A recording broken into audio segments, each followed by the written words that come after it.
જો 21 વર્ષથી વધુ થઈ જાય કે લગ્ન કર્યા હોય તો પછી એને ડિપેન્ડન્ટ ઇમિગ્રન્ટ વિઝા મળી શકતા નથી.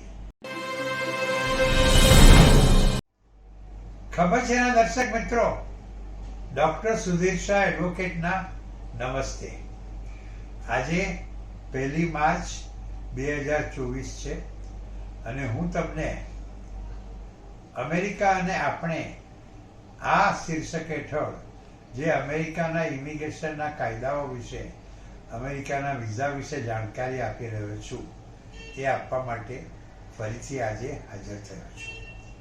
દર મહિનાની 1લી અને 20મી તારીખે હું ખબર છે ચેનલ ઉપર અમેરિકા અને આપણે આ શીર્ષક હેઠળ અમેરિકાના ઇમિગ્રેશનના કાયદાઓ વિશે, અમેરિકાના વિઝા વિશે જાણકારી આપું છું. આજે હું તમને ચાઇલ્ડ સ્ટેટસ પ્રોટેક્શન એક્ટ આ વિશે જાણકારી આપવાનો છું. પણ એ પહેલા હું તમને જણાવી દઉં કે હું દર મહિને 2 દિવસ માટે સુરત આવું છું. સુરતમાં કન્સલ્ટેશન આપું છું અને હું સુરતમાં હંમેશા સ્ટેશનની નજીક આવેલ યુવરાજ હોટલમાં રહું છું. તો આ મહિને પણ હું તમને 12મી અને 13મી તારીખે સુરતમાં છું, મંગળ અને બુધવારે. અને એ 2 દિવસ દરમિયાન તમે મને સુરતમાં યુવરાજ હોટલમાં પર્સનલી મળી શકો છો, કન્સલ્ટ કરી શકો છો અને અમેરિકાના વિઝા વિશે, અમેરિકાના ઇમિગ્રેશન વિશે તમને જે કંઈ પણ મૂંઝવણ હોય એમાંથી માર્ગ મેળવી શકો છો. અને હા, એક સ્પેશિયલ ફેવર તરીકે આ મહિનાની 13મી તારીખે એટલે કે બુધવાર માર્ચ સવારના 9 થી 12 સુધી જે કોઈ પણ વિદ્યાર્થી અમેરિકાના સ્ટુડન્ટ વિઝા વિશે જાણકારી મેળવવા માટે ઈચ્છતો હશે એ મને મળી શકશે યુવરાજ હોટલમાં. બુધવાર 13મી માર્ચ 2024ના યુવરાજ હોટલમાં સવારના 9 થી 12ની વચ્ચે ફક્ત અને ફક્ત અમેરિકાના સ્ટુડન્ટ વિઝા વિશે, F1 સંજ્ઞા ધરાવતા સ્ટુડન્ટ વિઝા વિશે જાણકારી મેળવવા મને કન્સલ્ટ કરી શકશે. અને એ માટે હું કન્સેશનલ ફી ફક્ત 1000 રૂપિયા જ લઈશ.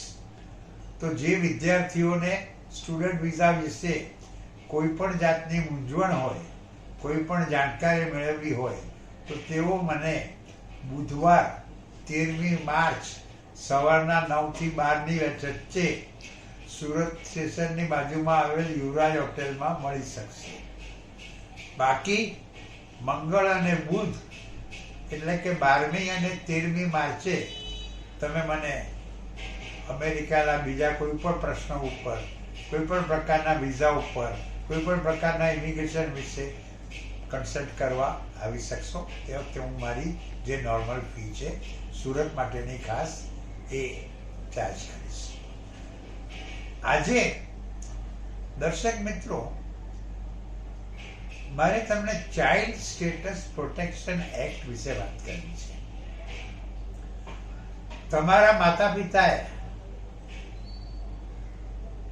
માતા પિતાને માટે કોઈ અમેરિકામાં ઇમિગ્રન્ટ વિઝાનું પિટિશન દાખલ કર્યું હોય ફેમિલી પ્રેફરન્સ કેટેગરી હેઠળ અને તમે એમાં ડિપેન્ડન્ટ બેનિફિશિયરી હો, તો તમને ડિપેન્ડન્ટ બેનિફિશિયરી તરીકે ડિપેન્ડન્ટ ઇમિગ્રન્ટ વિઝા ત્યારે જ મળે જ્યારે તમારું જે પિટિશન દાખલ કરવામાં આવ્યું હોય એ કરંટ થાય, ત્યારે તમારી ઉંમર 21 વર્ષ કરતાં ઓછી હોવી જોઈએ અને તમે અપરિણિત હોવા જોઈએ. એટલે કે એક ઇમિગ્રન્ટ વિઝાનું પિટિશન દાખલ કરવામાં આવ્યું હોય ફેમિલી પ્રેફરન્સ કેટેગરી હેઠળ કે પછી એમ્પ્લોયમેન્ટ બેઝ પ્રેફરન્સ કેટેગરી હેઠળ કે અન્ય કોઈ કેટેગરી હેઠળ, અને એની અંદર જેના લાભ માટે પિટિશન દાખલ કરવામાં આવ્યું હોય એ વ્યક્તિનું બાળક ડિપેન્ડન્ટ બેનિફિશિયરી હોય તો એ પિટિશન જ્યારે કરંટ થાય, જ્યારે એની હેઠળ વિઝા મળી શકે એવી શક્યતા થાય, ત્યારે એ બાળકની ઉંમર 21 વર્ષ કરતાં ઓછી હોવી જોઈએ અને એને લગ્ન કર્યા હોવા ન જોઈએ. જો 21 વર્ષથી વધુ થઈ જાય કે લગ્ન કર્યા હોય તો પછી એને ડિપેન્ડન્ટ ઇમિગ્રન્ટ વિઝા મળી શકતા નથી. પણ આવા પિટિશનોને પ્રોસેસ થઈને એપ્રુવ તો 6 મહિના વર્ષમાં થઈ જાય છે, પણ કરંટ થતા એની હેઠળ વિઝા મેળવતા ખૂબ લાંબો સમય વાટ જોવી પડે છે, કારણ કે એ બધા વાર્ષિક કોટાથી સીમિત હોય છે. F4 કેટેગરી હેઠળ એટલે કે અમેરિકન સિટીઝનો એમના પરદેશના ભાઈ બહેનો માટે જે પિટિશન દાખલ કરે ઇમિગ્રન્ટ વિઝાનું, એની હેઠળ તો વિઝા મેળવવા માટે 10-15 વર્ષ વાટ જોવી પડે છે. હવે આટલા સમયમાં જે એમનો સંતાન હોય, જે પિટિશન જ્યારે દાખલ કર્યું હોય ત્યારે 5-7 વર્ષનો હોય, પણ જ્યારે એ કરંટ થાય એની હેઠળ વિઝા મળવાના હોય ત્યારે એની ઉંમર 21થી વધી જાય તો એને વિઝા ના મળે. તો આમાંથી માર્ક કાઢવા માટે અમેરિકાની સરકારે એક ખાસ the child status protection act કર્યો છે.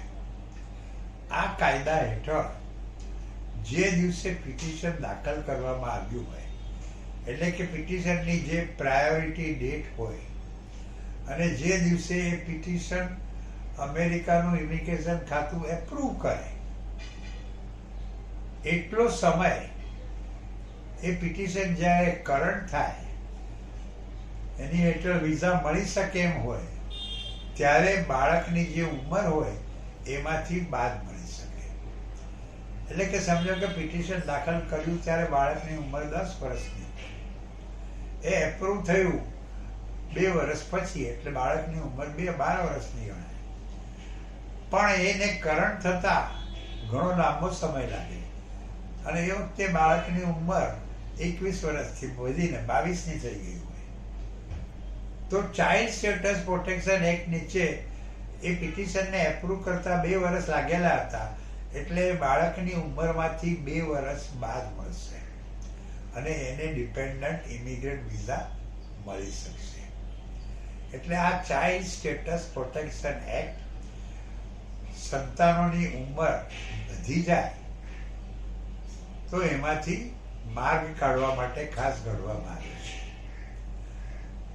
ઘણા પિટિશનોને પ્રોસેસ થતા 6 મહિના લાગે છે, તો બાળકની ઉંમરમાંથી 6 મહિના બાદ મળે. ઘણા પિટિશનોને કોઈ કારણસર પ્રોસેસ થઈને એપ્રૂવ થતા 2, 4, 5, 6 વર્ષ લાગે છે, તો એ બાળકની ઉંમરમાંથી એટલા જ વર્ષો 2, 4, 5, 6 વર્ષ બાદ મળશે. આના કારણે શું થાય છે કે તમારી બાજુવાળાનું પિટિશનને એપ્રૂવ થતા 5 વર્ષ લાગ્યા હોય, એટલે એના બાળકની ઉંમરમાંથી 5 વર્ષ બાદ મળે. એટલે પછી બધા વિઝા કન્સલ્ટન્ટો એમ કે અરે તમને ચાઇલ્ડ સ્ટેટસ પ્રોટેક્શન એક્ટ નીચે 5 વર્ષની છૂટ મળશે, 5 વર્ષ બાદ મળશે. પણ એ વાત સાચી નથી. દરેક જણનું પિટિશન જુદું જુદું હોય છે, દરેક જણની પિટિશનની પ્રાયોરિટી ડેટ જુદી હોય, દરેક જણના પિટિશનની એપ્રુવલ ડેટ જુદી હોય, સમય જુદો હોય. અમુક પિટિશનો 6 મહિનામાં એપ્રૂવ થઈ ગયા હોય, અમુક પિટિશનોને એપ્રૂવ થતા 6 વર્ષ પણ લાગ્યા હોય. તો એપ્રૂવ થતા જેટલો સમય લાગે એટલો સમય જ બાળકની ઉંમરમાંથી બાદ આપવામાં આવશે. અને આને માટે તમારે એક ખાસ પિટિશન કરવાનું રહે છે, જેમાં આ સઘળી બાબત જણાવવાની હોય છે કે ભાઈ મારા લાભ માટે મારા ભાઈએ જે અમેરિકન સિટીઝન છે એણે ઇમિગ્રન્ટ વિઝાનું petition family fourth preference category હેઠળ દાખલ કર્યું છે. એમાં મારો દીકરો ડિપેન્ડન્ટ બેનિફિશિયરી છે. જ્યારે પિટિશન દાખલ કરવામાં આવેલું હતું ત્યારે મારા દીકરાની ઉંમર 10 વર્ષની હતી, પણ આજે જ્યારે એ કરંટ થયું છે ત્યારે મારા દીકરાની ઉંમર 25 વર્ષની થઈ ગઈ છે, પણ એ પિટિશનને એપ્રૂવ થતાં 6 વર્ષ લાગ્યા હતા. તો મારા બાળકની ઉંમરમાંથી 6 વર્ષ બાદ મળી શકે, એટલે પછી એ બાદબાકી કરતા એ 21 વર્ષથી નાનો ગણાય, તો એને immigrant visa, dependent immigrant visa મળી શકશે. તો દર્શક મિત્રો યાદ રાખો, ચાઇલ્ડ સ્ટેટસ પ્રોટેક્શન એક્ટ હેઠળ જે તમારી પ્રાયોરિટી ડેટ હોય અને જે દિવસે તમારું પિટિશન એપ્રૂવ થયું હોય એટલો સમય તમારા ડિપેન્ડન્ટ બાળકની ઉંમરમાંથી બાદ મળશે. આને માટે તમારે એક ખાસ પિટિશન કરવાનું હોય છે, લેખિત અરજી કરવાની હોય છે અને બધી વિગતો આપવાની હોય છે.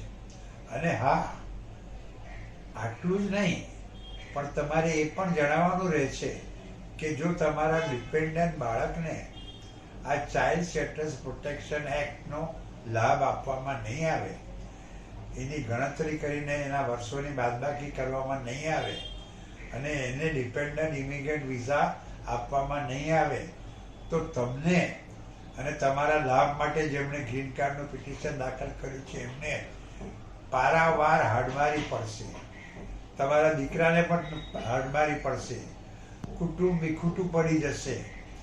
એટલે માનવતાના સિદ્ધાંતો ખાતર હ્યુમેનિટેરિયન ગ્રાઉન્ડ ઉપર પણ તમારે બાળકની ઉંમરમાંથી આ સમય બાદ આપવો જોઈએ.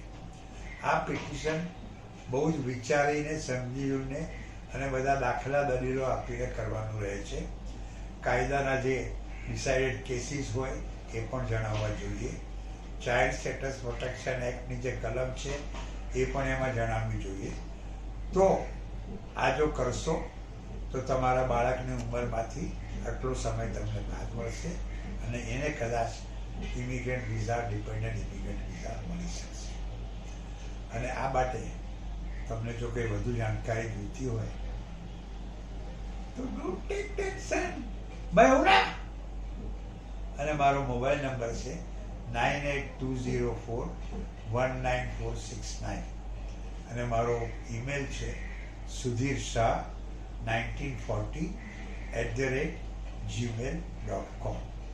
તો દર્શક મિત્રો, મને જો પર્સનલી મળવું હોય તો 13મી તારીખે બુધવારે સવારના 9 થી 12ની વચ્ચે ફક્ત સ્ટુડન્ટ વિઝાને લગતા જ પ્રશ્નો પૂછવા તમે મને ફક્ત 1000 રૂપિયા કન્સલ્ટેશન ફી આપીને કન્સલ્ટ કરી શકો છો. બાકીના મંગળ અને બુધવારે 12મી અને 13મી તારીખે તમે મને નોર્મલ કન્સલ્ટ કરવા આવી શકો છો. અને હું દર મહિને સુરત આવું છું, એટલે જ્યારે પણ મારી જરૂર પડે ત્યારે મને જરૂરથી મળજો. અમેરિકાના ઇમિગ્રેશનને લગતા કોઈ પણ પ્રશ્નો તમને મૂંઝવતા હોય તો ડોન્ટ ટેક એની ટેન્શન, મેહુણા.